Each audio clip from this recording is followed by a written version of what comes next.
तर मित्रांनो, तुम्ही 10वीला असाल किंवा नसाल, पण तुमच्या आजूबाजूला कोणी ना कोणी 10वीला आहेच. पाहुण्यातील असेल, तुमचे बहीण भाऊ असतील. ठीक आहे. तर आज मी काय केलेलं आहे, गेल्या वर्षी 10वीची जी बोर्ड परीक्षा झाली होती, त्या परीक्षेतील गणित या विषयाची भाग 1 आणि भाग 2 हे दोन्ही प्रश्नपत्रिका सोडवलेली आहे. तर गणित भाग 1 ही जी प्रश्नपत्रिका आहे ते आपण पूर्ण सोडून घेतलेली आहे. तर हा व्हिडिओ प्रत्येक 10वीच्या विद्यार्थ्यांपर्यंत पोहोचवा आणि लिंक यासोबतच दिलेली आहे.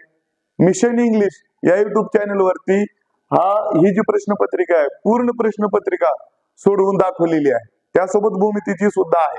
ठीक आहे. तर प्रत्येक 10वीच्या विद्यार्थ्यांनी हा व्हिडिओ बघितला पाहिजे आणि जे गेल्या वर्षी कशा पद्धतीचे प्रश्न आले होते त्याचा एक अंदाज विद्यार्थ्यांना लागतो आणि तो अंदाज घेऊनच आपल्याला पुढील परीक्षा जी येत आहे त्या परीक्षेची तयारी करायची आहे. तर 10वीच्या प्रत्येक विद्यार्थ्यापर्यंत हा व्हिडिओ पोहोचवा. Ideal coaching classes Nilanga.